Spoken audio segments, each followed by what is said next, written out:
हाँ तो भाई अब अपन शुरू करने जा रहे हैं 12th की जो फिजिक्स है, 12th फिजिक्स स्टार्ट करने जा रहे हैं। क्लियर है बात? 12th फिजिक्स, ठीक। और इसमें फिजिक्स की जिस ब्रांच के बारे में अपन बातचीत करने वाले हैं, फिजिक्स की जिस शाखा के बारे में अपन बातचीत करने वाले हैं, उसका नाम है बेटा प्रकाशिकी। क्या नाम है? प्रकाशिकी। इंग्लिश में बोलते हैं इसको ऑप्टिक्स। क्या बोलते हैं इंग्लिश में? क्लियर है क्या बात? और बहुत जूम जूम के पढ़ना है, ध्यान से सुन लेना, ठीक है ना। ये तुम्हें जो बेनिफिट मिल रहा है बाकी और बच्चों को यूट्यूब पे देखने पे मिलेगा। समझ में आती बात? तो तुम्हारा क्लास में भी चल रहा है, यहाँ भी चल रहा है, दोनों जगह चल रहा है, ठीक है ना। तो पढ़ लेना, फिर एक बार खुद से पढ़ लेना, तो धीरे धीरे टॉपिक तुम्हारा अपने आप स्ट्रॉन्ग होता चला जाएगा, ठीक है। तो बात करते हैं प्रकाशिकी के बारे में। प्रकाशिकी क्या है, ठीक है ना। तो देखो सिंपल, प्रकाश से संबंधित चीजों का अध्ययन, प्रकाश का अध्ययन, है का अध्ययन, प्रकाश से संबंधित घटनाओं का, प्रकाश के व्यवहारों का जो अध्ययन है, उसी को हम प्रकाशिकी कहते हैं, उसी को हम ऑप्टिक्स कहते हैं। समझ में आती है यहाँ तक बात? ठीक।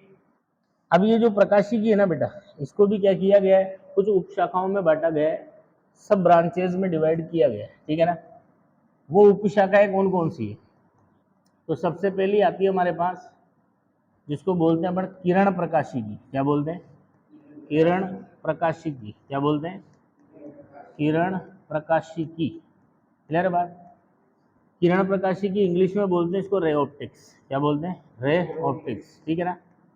या कई किताबों में इसको ज्यामितीय प्रकाशिकी के नाम से भी पुकारा जाता है। कई के नाम से पुकारते हैं इसको? ज्यामितीय प्रकाशिकी, ज्योमेट्रिकल ऑप्टिक्स के नाम से भी इसको पुकारा जाता है। क्लियर है बात? वो ज्योमेट्रिकल कई के नाम से पुकारते हैं इसको, ज्योमेट्रिकल ऑप्टिक्स के नाम से भी इसको पुकारते हैं। क्लियर है? ये जो ज्योमेट्रिकल ऑप्टिक्स इस वजह से ज्यामितीय प्रकाशिकी इसको इसलिए कहा जाता है क्योंकि इससे संबंधित प्रश्नों को, इससे संबंधित घटनाओं को समझने के लिए हमें 10 तक की सामान्य ज्यामिति जो है उसकी आवश्यकता होती है। क्लियर है बात? जैसे किस तरह की ज्यामिति? जैसे सबसे पहले अपन कहें, सबसे पहला जो रूल है वो क्या है कि अगर एक सरल रेखा है, अगर एक सरल रेखा है, ठीक है ना, तो इस सरल रेखा के एक तरफ जितने भी कोण बनते हैं, इस सरल रेखा के एक तरफ जितने भी कोण बनते हैं उन सब का योग 180 डिग्री होता है। सरल रेखा के एक तरफ बनने वाले कोणों का योग 180 डिग्री होता है। इधर यहाँ तक बात ठीक है। जैसे और कुछ किस तरह की बातें, जैसे दो सरल रेखाओं ने अगर एक दूसरे को इस तरह से प्रतिच्छेद किया, तो ये जो आमने सामने के कोण है इनको शीर्षाभिमुख कोण कहते हैं। और ये आमने सामने के कोण क्या होते हैं? बराबर। ये आमने सामने के कोण क्या होते हैं? बराबर। अरे समझ में आती क्या बात? आमने सामने के कोण क्या होते हैं? बराबर। इनको बोलते हैं शीर्षाभिमुख कोण। क्लियर बात? आगे देखो, तीसरा क्या क्या चीज इसमें काम आती है अपने? तीसरा अपने काम आता है इसमें एकांतर कोण वाला कॉन्सेप्ट, अल्टरनेट एंगल, एकांतर कोण। क्लियर है? जैसे अपने पास ये दो रेखाएं हैं, अरे क्लियर है, तो इसमें ये वाला जो एंगल है, ये वाला और ये वाला, ये जेड शेप में जो एंगल बनता है, अरे क्लियर है क्या बात? ध्यान रखना, पर इसमें लाइंस का पैरेलल होना जरूरी है। कभी ऐसे मत कर देना ये जेड शेप बन रही है सर, ये और ये बराबर हो गया। अरे क्लियर है? जेड शेप नहीं, पैरेलल होनी चाहिए लाइन है, और फिर जेड शेप में जो एंगल होंगे वो बराबर होंगे। ऐसे मत कर देना यहाँ पे ये एंगल बराबर हो गया, बोले जेड शेप बन रही है, क्या बन रही है? अरे क्लियर है क्या बात? ऐसे नहीं होगा, ठीक है ना। अगली चीज जो अपने इसके अंदर काम आएंगे उसका नाम है संगत कोण। क्या नाम है? संगत कोण, ठीक है ना। सिमिलर एंगल्स जिनको अपन बोलते हैं, संगत कोण। क्या बोलते हैं? संगत कोण। क्लियर है? संगत कोण क्या है? जैसे ये हमारे पास दो समांतर रेखा है, इसको एक तिर्यक रेखा ने कट किया। क्लियर है बात? तो इस तिर्यक रेखा के एक और समांतर रेखा के एक और, ये जो एंगल है वो बराबर होंगे। जैसे इस समांतर रेखा के ऊपर तिर्यक रेखा के राइट में ये एंगल है θ1, इस समांतर रेखा के ऊपर और इस तिर्यक रेखा के राइट में एंगल है θ2, तो ये θ1 और θ2 दोनों क्या होंगे? अरे क्लियर है क्या? θ1 और θ2 दोनों क्या होंगे? इक्वल। जैसे मैं कहूँ यहाँ पे कि इस समांतर रेखा के ऊपर वाली के नीचे और इस तिर्यक रेखा के राइट में मान लो ये एंगल है α1, कितना ये, तो ऐसे इस नीचे वाली के नीचे और इसके राइट में ये एंगल है α2, तो α1 और α2 भी क्या होंगे? α1 और α2 भी क्या होंगे? बराबर। अरे समझ में आती बात? इनको बोलते हैं संगत कोण, सिमिलर एंगल्स। कौन से एंगल्स? कोई दिक्कत? इसके अलावा जो चीजें अपने काम आएगी वो आएगी समरूप त्रिभुज। कौन सा त्रिभुज? समरूप त्रिभुज की प्रॉपर्टीज। क्लियर है बात? ठीक है ना? सिमिलर ट्राइंगल्स, समरूप त्रिभुज। ठीक है ना? क्या होते हैं समरूप त्रिभुज? ऐसे दो त्रिभुज, ऐसे दो जो दिखने में एक जैसे होते हैं पर एक छोटा एक बड़ा हो सकता है। ये साइज उनकी अलग अलग हो सकती है, बाकी शेप सेम होती है। साइज उनकी अलग अलग हो सकती है, बाकी शेप सेम होती है। और ऐसा कब पता चलता है? जब भी क्या हो जाए, कोई भी दो एंगल, कोई भी दो त्रिभुजों के दो कोण, दो त्रिभुजों के देखो दो कोण बराबर होंगे तो तीसरा अपने आप बराबर हो जाता है। क्लियर है बात? तो हम कहते हैं कि वो समरूप त्रिभुज है। कौन से त्रिभुज है? और ऐसा होने पर इनकी संगत भुजाओं का जो अनुपात है, जैसे मैं कहूँ एक त्रिभुज ये हो गया और एक त्रिभुज ये हो गया। अरे क्लियर है? अरे बोलो, ठीक है ना? तो ऐसा अपन कहेंगे कि ये दोनों जो ट्राइंगल है, मान लो इसको नाम देता हूँ ट्राइंगल ए है और ये ट्राइंगल बी है। अरे क्लियर है? तो यहाँ पे कहा जाएगा कि ये जो ट्राइंगल ए है और जो ट्राइंगल बी है, ये दोनों कैसे हैं? समरूप है। ऐसे चिन्ह बनाते हैं समरूप का, लचकदार लाइन, सिंगल लाइन। अरे क्लियर है क्या? तो ऐसे में संगत भुजाओं का अनुपात समान होता है। संगत भुजा कौन सी? जैसे ये 1 है तो इसकी संगत भुजा ये होगी 1 डैश। अरे क्लियर है? ये 2 है, ये 2 है तो इसकी संगत भुजा होगी 2 डैश। ये यहाँ पे 3 है तो इसकी संगत भुजा होगी 3 डैश। अरे क्लियर है क्या बात? अब संगत भुजाओं का अनुपात समान होने का क्या मतलब है? कि 1/1 डैश बराबर 2/2 डैश बराबर 3/3 डैश। अरे समझ में आती है बात? तो इस तरह के ज्यामिति की क्या होते हैं कुछ कॉन्सेप्ट्स, इस प्रकाशिकी की ये जो ब्रांच है इससे संबंधित घटनाओं को, इससे संबंधित प्रश्नों को हल करने के लिए अपने काम आते हैं। इसलिए किरण प्रकाशिकी को ज्यामितीय प्रकाशिकी के नाम से भी पुकारा जाता है, क्योंकि इस तरह के सिंपल ज्योमेट्री के कॉन्सेप्ट अपने काम आते हैं। ठीक बात? चलो भाई आगे बढ़ाते हैं। क्लियर है? तो अब जो है इसकी दूसरी जो ब्रांच है उसको बोलते हैं भौतिक प्रकाशिकी। क्या बोलते हैं उसको? दूसरी जो ब्रांच है इसको बोलते हैं भौतिक प्रकाशिकी। क्लियर है बात? इंग्लिश में बोलते हैं इसको फिजिकल ऑप्टिक्स। क्या बोलते हैं इंग्लिश में? Physical optics. अरे क्लियर है क्या बात? क्या बोलते हैं इंग्लिश में? Physical optics. ठीक है बेटा? ये जो फिजिकल ऑप्टिक्स है इसको भी आगे क्या किया गया है? दो भागों में बांटा गया है। क्लियर है बात? एक को बोलते हैं तरंग प्रकाशिकी। क्या बोलते हैं? एक को बोलते हैं तरंग प्रकाशिकी। क्लियर है बात? और दूसरे तरंग प्रकाशिकी इंग्लिश में क्या बोलेंगे? Wave optics. क्या बोलेंगे इसको? Wave optics. क्लियर है? और इसको बोलते हैं अपन क्वांटम प्रकाशिकी। कौन सी प्रकाशिकी? क्वांटम प्रकाशिकी। ठीक है ना? इंग्लिश में बोलते हैं इसको क्वांटम ऑप्टिक्स। क्या बोलते हैं? Quantum optics. अरे समझ में आती क्या बात? ठीक है? अब ध्यान से सुनना, यहाँ पे किरण प्रकाशिकी के अंदर, इसके अंदर किरण प्रकाशिकी के अंदर हम ये मानते हुए चलते हैं, कि जो भी अवरोधक या द्वारक प्रकाश संचरण के पथ में आएंगे, जो भी अवरोधक या द्वारक प्रकाश संचरण के पथ में आएंगे, उन अवरोधकों या द्वारकों का जो आकार है वो प्रकाश की तरंगदैर्ध्य से कहीं ज्यादा होगा। प्रकाश की तरंगदैर्ध्य से कहीं, अरे समझ में आती बात? अब ये बात मैं अभी बोल रहा हूँ, तुम्हारे कुछ पल्ले नहीं पड़ेगा, पर ये पल्ले कब पड़ेगा? जब वेव ऑप्टिक्स में एक टॉपिक पढ़ेंगे अपना विवर्तन, डिफ्रैक्शन, वहां पे ये बात समझ में आएगी कि मास्टर ने जो बोला था ये किस बेसिस पे बोला था। ठीक है ना? और थोड़े नोट्स ढंग से बन जाए इसलिए मैं लिखवा दे रहा हूँ। क्लियर है बात?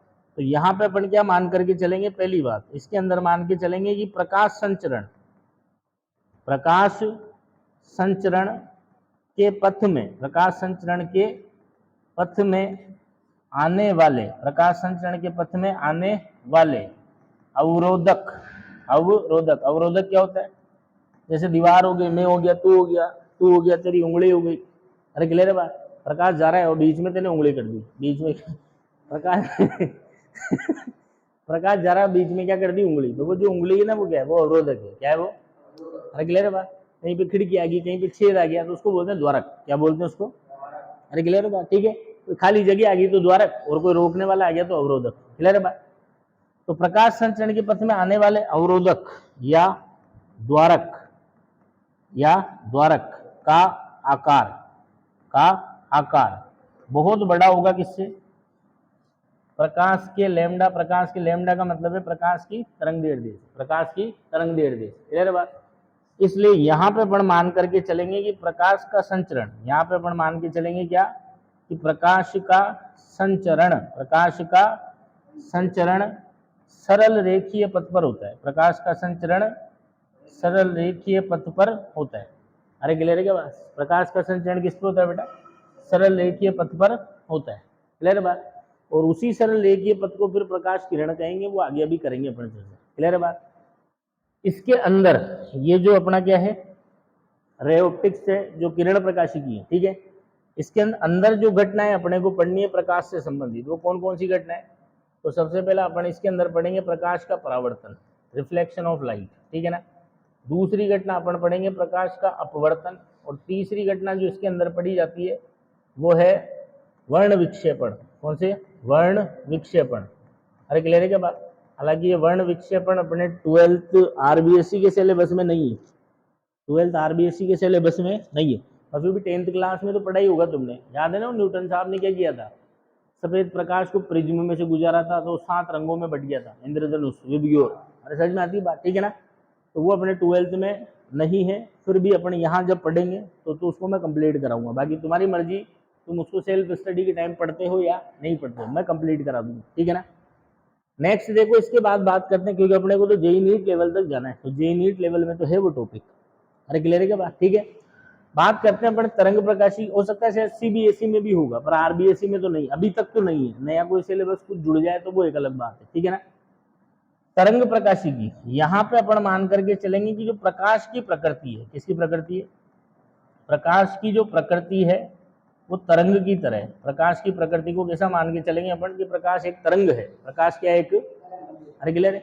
और तरंग मानते हुए प्रकाश से संबंधित जो घटनाएं अपने को इसके अंदर पढ़नी है, उसका नाम है एक का व्यतिकरण, विवर्तन, ध्रुवण। ये अपने को पढ़ना है, और ये तीनों अपने 12th आरबीएससी के सिलेबस में भी है और जेईई नीट के अंदर भी है। समझ में आती है यहाँ तक बात? नेक्स्ट आता है क्वांटम प्रकाशिकी। कौन सी प्रकाशिकी? क्वांटम प्रकाशिकी। यहाँ पे प्रकाश की जो प्रकृति है, यहाँ पे प्रकाश की जो प्रकृति है, प्रकाश को अपने यहाँ कण मानते हुए चलेंगे। क्या मानते हुए चलेंगे? कण। और कण मानते हुए जो घटनाएं हमें यहाँ पढ़नी है, ठीक है ना, वो कौन कौन सी है? एक तो है प्रकाश विद्युत प्रभाव, ये अपने को 12th सिलेबस में है, पढ़ना है। अरे क्लियर है क्या बात? ठीक है ना।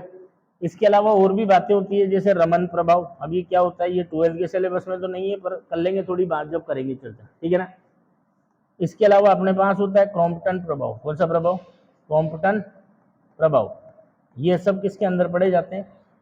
क्वांटम ऑप्टिक्स के अंदर। 12th में क्वांटम ऑप्टिक्स के नाम पे अपने को सिर्फ क्या पढ़ना है?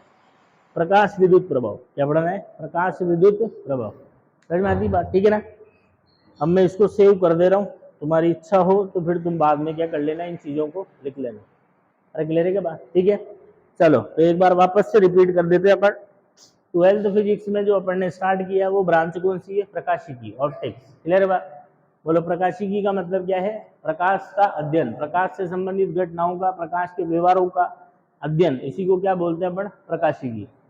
इसको 2 उपशाखाओं में बांटा गया है। एक तो किरण प्रकाशिकी, या इसको क्या भी बोलते हैं? ज्यामितीय प्रकाशिकी। क्यों बोलते हैं ज्यामितीय प्रकाशिकी? क्योंकि यहाँ पे बेसिक ज्योमेट्री के कॉन्सेप्ट यूज में आते हैं। क्लियर है?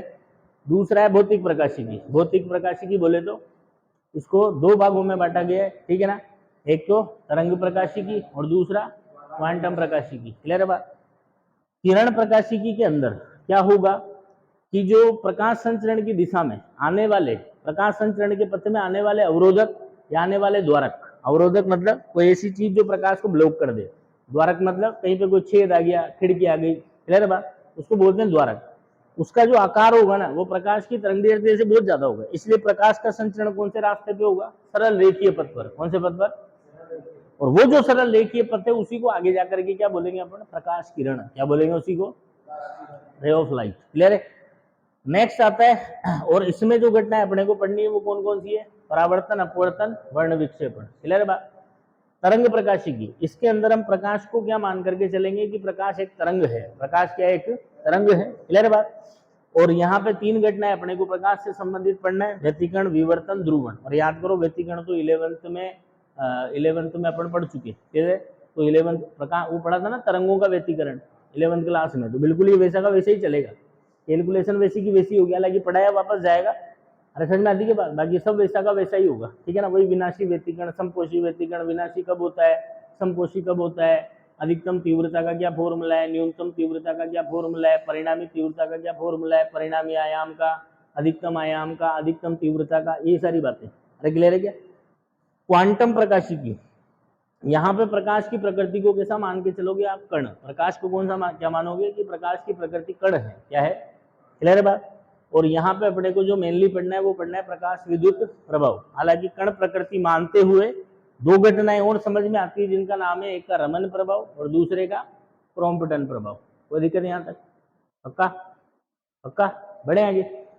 अब देखो 12th NCERT के अंदर ये किरण प्रकाशी जो है इसको किस नाम से पुकारा गया है, तो 12th NCERT की अगर अपन बात करें तो इसमें इस 12th NCERT में ये है चैप्टर नंबर 9। कौन सा है तुम्हारा, ये है 12th NCERT के अंदर चैप्टर नंबर 9, और वहां पे इसका नाम है किरण प्रकाशिकी। क्या नाम है, किरण प्रकाशिकी एवं प्रकाशिकी यंत्र, किरण प्रकाशिकी एवं प्रकाशिक यंत्र। अरे क्लियर है क्या बात, ठीक है। Ray optics and optical instruments, ray optics and optical, ray optics and optical instruments, ray optics and optical instruments. बोलो कोई दिक्कत है क्या यहाँ तक, अरे क्लियर है क्या बात, ठीक है। चलो भाई, तो प्रकाश से संबंधित घटनाओं का अपने को अध्ययन यहाँ पे करना है, क्लियर है बात। तो सबसे पहला ही प्रश्न आता है कि भाई साहब ये प्रकाश होता क्या है, ये लाइट है क्या, ये लाइट, अरे क्लियर है क्या बात, ठीक है। तो लाइट के बारे में अपन बात करें कि प्रकाश होता क्या है, क्लियर है। तो छोटी क्लासों में 8वीं 9वीं 10वीं वाले बच्चों को जो डेफिनेशन दी जाती है वो तो क्या है कि प्रकाश ऊर्जा का एक रूप होता है। प्रकाश क्या है, ऊर्जा का एक रूप होता है। प्रकाश ऊर्जा का एक रूप होता है जो हमें दृष्टि संवेदना प्रदान करता है, मतलब चीजों को हमारे लिए दृश्यमान बनाता है। आज जो भी चीजें हम देख पा रहे, जो भी दर्शन हम जिन भी चीजों के कर पा रहे, क्लियर बात, और जिनकी अभिलाषाएं, जिन चीजों के दर्शन की अभिलाषाएं लेकर के हम बैठे हैं, वो अभिलाषाएं भी तभी पूरी होगी जब प्रकाश होगा। अरे समझ में आती है बात, ठीक है ना। हाँ, उसके बाद तुम अंधेरा करो वो एक अलग चीज है ना। अरे समझ में आती है बात, ठीक है। बाकी देखने दिखाने की अभिलाषाएं प्रकाश की उपस्थिति में ही पूरी होगी। अभी यहाँ अगर मैं लाइट बंद कर दूं तो फिर तुम्हें कुछ भी नजर आने वाला नहीं है। तो नजर आने के लिए प्रकाश का होना आवश्यक है। तो प्रकाश ऊर्जा का एक रूप होता है जो हमें क्या करता है, जो हमें दृष्टि संवेदना प्रदान करता है, जो हमें क्या करता है, दृष्टि संवेदना प्रदान करता है। दृष्टि संवेदना प्रदान करने का मतलब चीजों को हमारे लिए दृश्यमान बनाता है, विजिबल बनाता है, क्लियर है बात। ये है तो चीजें दिखेगी, नहीं है तो नहीं दिखेगी। समझ में आती है यहाँ तक बात, ठीक है ना। ये तो इसकी बच्चों जैसी परिभाषा, क्लियर है बात, जो 8वीं 9वीं 10वीं के बच्चों को लिखाई जाती है, क्लियर है बात। अब अपन थोड़ा सा 12th स्टैंडर्ड में आ चुके हैं, तो उसके अकॉर्डिंग इसकी डेफिनेशन की बात करते हैं, क्लियर है बात। आगे ध्यान रखना, प्रकाश है तो ही चीजें नजर आएगी, नहीं है तो चीजें नजर नहीं आएगी, क्लियर है बात, ठीक है। जिस चीज से चल के प्रकाश हमारी आंखों में पहुंचेगा वो हमें नजर आएगी, और जिससे नहीं पहुंचेगा वो हमें नजर नहीं आएगी। जैसे इस दीवार के पीछे क्या है, वो क्या हो रहा है वो अपने को पता नहीं है, क्यों, क्योंकि वहां से जो प्रकाश की किरणें, वहां से जो प्रकाश है वो हमारी आंखों तक नहीं पहुंच पा रहा है, इस दीवार ने बीच में ब्लॉक कर दिया। अगर किसी मेथड से वहां वाली किरणों को तुम अपने पास पहुंचा पाए तो फिर तुम्हें इस दीवार के पीछे क्या चल रहा है वो भी नजर आ जाएगा। अरे समझ में आती है बात, क्लियर है यहाँ तक, ठीक है। चलो बहुत बढ़िया। अब इसकी दूसरी परिभाषा के बारे में अपन बात करें, प्रकाश की दूसरी परिभाषा क्या है, ठीक है। ये सब तुमने नोट्स में लिखे हुए तो मेरे हिसाब से लिखने की जरूरत नहीं, ठीक है ना। देखो, तो प्रकाश की दूसरी परिभाषा क्या है, तो इसके लिए अपने को समझना पड़ेगा विद्युत चुंबकीय स्पेक्ट्रम को। किसको समझना पड़ेगा, विद्युत चुंबकीय स्पेक्ट्रम को अपने को समझना पड़ेगा, क्लियर है। तो बात करते हैं अपन विद्युत चुंबकीय स्पेक्ट्रम के बारे में, इलेक्ट्रोमैग्नेटिक स्पेक्ट्रम के बारे में। क्लियर है? और ये इलेक्ट्रोमैग्नेटिक स्पेक्ट्रम भी पूरा 12th में पढ़ाया जाएगा। इसके ऊपर पूरा एक चैप्टर है, विद्युत चुंबकीय तरंगे। क्लियर है? वहां पे पूरे इलेक्ट्रोमैग्नेटिक स्पेक्ट्रम के ऊपर डिटेल में चर्चा की जाएगी, टाइम में चर्चा की जाएगी डिटेल। क्लियर है बात? तो विद्युत चुंबकीय स्पेक्ट्रम को याद करने की एक ट्रिक आप याद रखें, और वो ट्रिक है गाक्सु वीमर। गाक्सु वीमर। अरे क्लियर है क्या बात? क्या है ट्रिक? गाक्सु, बोलो मेरे साथ, क्या है ट्रिक? गाक्सु वीमर। गाक्सु वीमर। अरे क्लियर है क्या बात? गाक्सु वीमर। ये अपने पास पूरी की पूरी क्या है? इलेक्ट्रोमैग्नेटिक स्पेक्ट्रम की ट्रिक है। अरे क्लियर है क्या बात? ठीक है, सुनना भाई। तो अब इसमें बात करें अपन, इसमें किसका मतलब क्या है? तो जैसे यहाँ जो जी है, इसका मतलब है गामा। जी का मतलब क्या है? गामा तरंगे। कौन सी तरंगे? गामा तरंगे या गामा किरणें। एक्स का मतलब है एक्स किरणें। एक्स का मतलब क्या है? एक्स किरणें, एक्स रेज। यू का मतलब है यूवी किरणें, जिनको अपन पराबैंगनी किरणें भी बोलते हैं। यू का मतलब क्या है? यूवी किरणें, जिनको क्या भी बोलते हैं? पराबैंगनी किरणें। अरे क्लियर है क्या बात? पराबैंगनी किरणें। ठीक है ना? यहाँ वी का मतलब है विजिबल। वी का मतलब क्या है? Visible region. वी का मतलब क्या है? Visible region. विजिबल रीजन मतलब दृश्य क्षेत्र। विजिबल रीजन मतलब दृश्य क्षेत्र। अरे क्लियर है क्या बात? ठीक है। यहाँ आई का मतलब है इंफ्रारेड, अवरक्त तरंगे। इंफ्रारेड मतलब, आई मतलब इंफ्रारेड। अरे क्लियर है क्या? एम मतलब है माइक्रोवेव्स। एम मतलब माइक्रोवेव्स। क्लियर है? और आर मतलब रेडियो वेव्स। कौन सी वेव्स? आर मतलब रेडियो वेव्स। अरे क्लियर है? अब इसमें बातें सुनना कि जब अपन गामा से रेडियो की तरफ जाते हैं, गामा से किधर जाते हैं? रेडियो की तरफ। क्लियर है? तो ध्यान रखना, जो तरंग दैर्ध्य होता है वो तो बढ़ता है, और जो फ्रीक्वेंसी होती है वो घटती है। जो तरंग दैर्ध्य होता है वो तो बढ़ता है, और जो फ्रीक्वेंसी होती है वो घटती है। समझ में आती है यहाँ तक बात? ठीक है। अच्छा, ये जो दृश्य क्षेत्र है ना, इस दृश्य क्षेत्र के अंदर क्या आता है? तो इस दृश्य क्षेत्र के अंदर आता है विबग्योर। क्या आता है? विबग्योर। विबग्योर बोले तो बैंगनी, नीला, आसमानी, हरा, पीला, नारंगी, लाल। ये जो विबग्योर है ना, इसी विबग्योर को क्या बोलते हैं बेटा? प्रकाश या श्वेत प्रकाश। क्या बोलते हैं इसी को? इसी विबग्योर को बोलते हैं प्रकाश या श्वेत प्रकाश, लाइट या व्हाइट लाइट। अरे क्लियर है क्या? अरे बोलो, अरे बोलो। ठीक है ना? बाकी इसके अलावा ये जो इधर है इसको भी प्रकाश नहीं कहते हैं, और जो इधर है इसको भी प्रकाश नहीं कहते हैं, सिर्फ इसी को प्रकाश कहते हैं। सिर्फ, क्लियर है क्या बात? सिर्फ ये जो विजिबल रीजन है इसी को क्या कहा जाता है? प्रकाश। ये जो विबग्योर है सिर्फ इसी को प्रकाश कहते हैं। अरे क्लियर है? मतलब हमारी आंख की रेटिना को अगर कोई प्रभावित करेगा सकारात्मक तरीके से, ठीक है ना? सकारात्मक तरीके का मतलब अंदर कुछ भी किया और कोई नुकसान भी नहीं किया। अरे क्लियर है बात? अरे बोलो। और कुछ फायदा और हमें दिया, ठीक है ना? तो वो सिर्फ कौन है? Visible region. वो सिर्फ है विबग्योर। हमारी आंखें सिर्फ इसी के ऊपर काम करती है। क्लियर है बात? हमारी आंखें सिर्फ इसी के ऊपर काम करती है। क्लियर है बात? इसमें भी देखो, अगर आप वोयलेट से किधर जाओगे? रेड की तरफ। वोयलेट से किधर जाओगे? रेड की तरफ। बैंगनी से लाल की तरफ जाओगे तो तरंग दैर्ध्य बढ़ेगा और फ्रीक्वेंसी जो है वो क्या होगी? घटेगी। अरे क्लियर बात? मतलब दृश्य क्षेत्र के अंतर्गत अगर मैं कहूं तो सबसे न्यूनतम तरंग दैर्ध्य किसकी होती है? बैंगनी रंग की। और अधिकतम तरंग दैर्ध्य किसकी होती है? क्लियर है? हाँ, पूरे स्पेक्ट्रम की बात करोगे तो सबसे कम तरंग दैर्ध्य गामा की, और सबसे ज्यादा फ्रीक्वेंसी गामा की, और सबसे ज्यादा तरंग दैर्ध्य रेडियो की, और सबसे कम फ्रीक्वेंसी रेडियो की। अरे समझ में आती बात? और दृश्य क्षेत्र में बात करोगे तो सबसे कम तरंग दैर्ध्य वायलेट की, बैंगनी की, और सबसे ज्यादा तरंग दैर्ध्य किसकी होगी? लाल की, रेड की। अरे क्लियर है? फ्रीक्वेंसी की बात करोगे तो सबसे ज्यादा जो फ्रीक्वेंसी होगी वो वोयलेट की होगी, और सबसे कम जो फ्रीक्वेंसी होगी वो रेड कलर की होगी। कौन से कलर की होगी? रेड कलर की। क्लियर है बात? अच्छा, निर्वात में इसकी जो तरंग दैर्ध्य की परास लिखी गई है भाई, दृश्य क्षेत्र कहां से कहां तक है, कहां से कहां तक की तरंग दैर्ध्य को हम दृश्य क्षेत्र में कहेंगे। तो एनसीईआरटी के अंदर लिखा हुआ है तुम्हारे 4000 एंगस्ट्रोम से लेकर के 7500 एंगस्ट्रोम, या फिर इसी को बोल दो 400 नैनोमीटर से 750 नैनोमीटर। अरे क्लियर है क्या बात? तरंग दैर्ध्य की जो परास है उसे दृश्य क्षेत्र कहा गया है और इसमें आने वाली विद्युत चुम्बकीय तरंगों को ही प्रकाश नाम दिया गया है। तो प्रकाश की दूसरी परिभाषा क्या है कि प्रकाश विद्युत चुंबकीय स्पेक्ट्रम का, प्रकाश विद्युत चुंबकीय स्पेक्ट्रम का वह भाग है जो दृश्य क्षेत्र के अंतर्गत आता है। किसके अंतर्गत आता है? विजिबल रीजन के अंदर आता है। अरे समझ में आती क्या बात? विद्युत चुंबकीय स्पेक्ट्रम का वो पोर्शन, वो भाग जो दृश्य क्षेत्र में विजिबल रीजन में आता है, उसी को प्रकाश, उसी को लाइट नाम दिया गया है।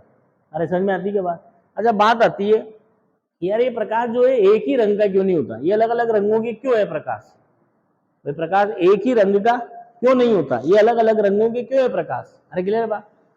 तो जैसे मैं कहूँ तुम्हारी मेरी सबकी आवाज एक जैसी क्यों नहीं है?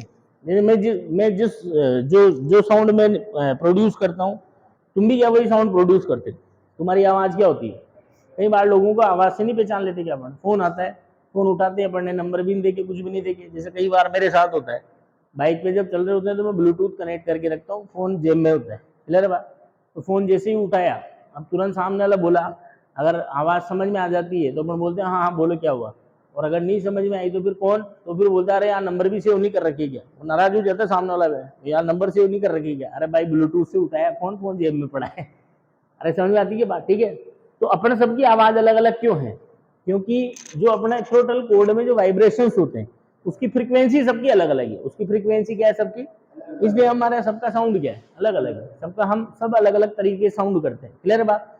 तो ठीक उसी तरीके से ये जो प्रकाश, जो दृश्य क्षेत्र है ना, इस दृश्य क्षेत्र में भी जितनी भी तरंगें आती है, इन सबकी आवृत्तियां अलग अलग है। इन सबकी, इसलिए इनके रंग अलग अलग हैं। इसलिए इनके रंग अलग अलग है। समझ में आती बात? तो रंग, प्रकाश के अलग अलग रंगों के होने के पीछे जिम्मेदार कौन है? उसकी आवृत्ति, उसकी। अरे क्लियर है बात? भिन्न भिन्न रंग का प्रकाश क्यों है? भिन्न भिन्न आवृत्तियों के कारण, भिन्न भिन्न आवृत्तियों के कारण। ठीक है ना? तो ये भी मेरे हिसाब से नोट्स में कंप्लीट लिखा हुआ है, तुम्हारे लिखा हुआ है ना? ठीक है, देखो। और बाकी ऑनलाइन वाले जो है क्या कर लेना, पोज करके स्क्रीनशॉट लेके लिख लेना तुम। ठीक है भाई? देखो अरे क्लियर है क्या? तो आगे बढ़ते हैं अब अपन। तो अगला पॉइंट जो अपन यहाँ लेने वाले हैं वो क्या है?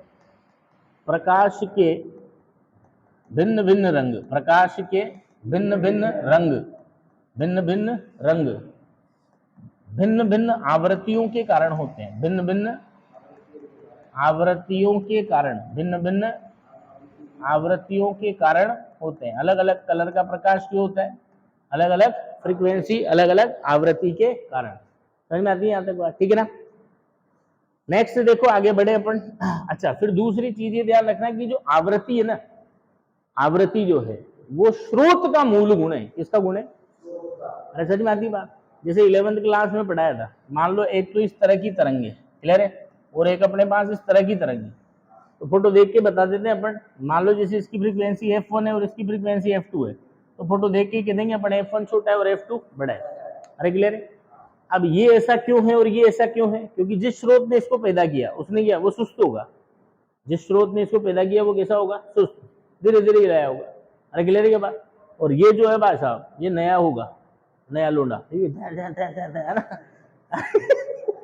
अब समझ में आती है बात? इसने क्या किया होगा? बहुत जल्दी जल्दी जल्दी जल्दी उसको हिलाया होगा, इस वजह से इस तरह का वेवफॉर्म बन करके तैयार हुआ। इसलिए इसकी फ्रीक्वेंसी कम है और इसकी फ्रीक्वेंसी ज्यादा है। तो तरंग कैसी बढ़ेगी, उसकी आवृत्ति क्या होगी, वो स्रोत पे निर्भर करता है कि जहां से वो पैदा हो रही है वहां पे वाइब्रेशन कितने फास्टली हो रहे हैं या कितने स्लोली हो रहे हैं।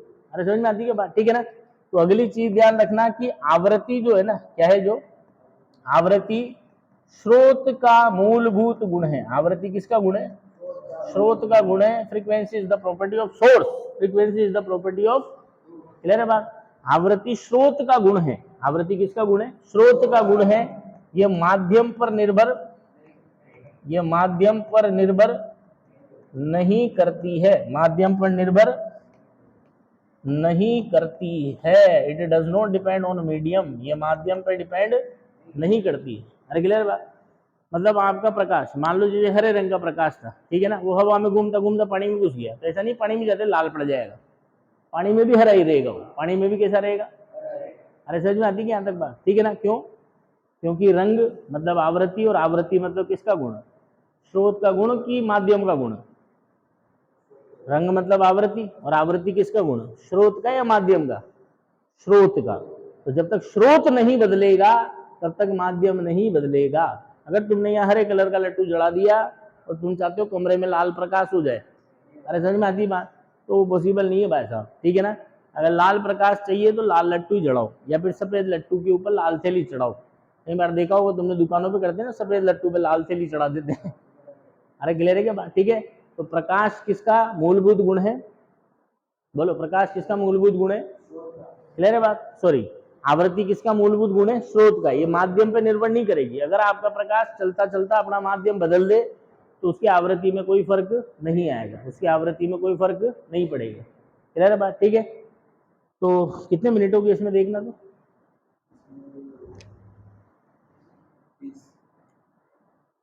चलो, तो आज के लिए अपन इतना ही रखते हैं, क्लियर है बात। कल यहीं से अपन क्या करेंगे, इसको आगे कंटिन्यू करेंगे, क्लियर है बात, ठीक है, चलो ठीक।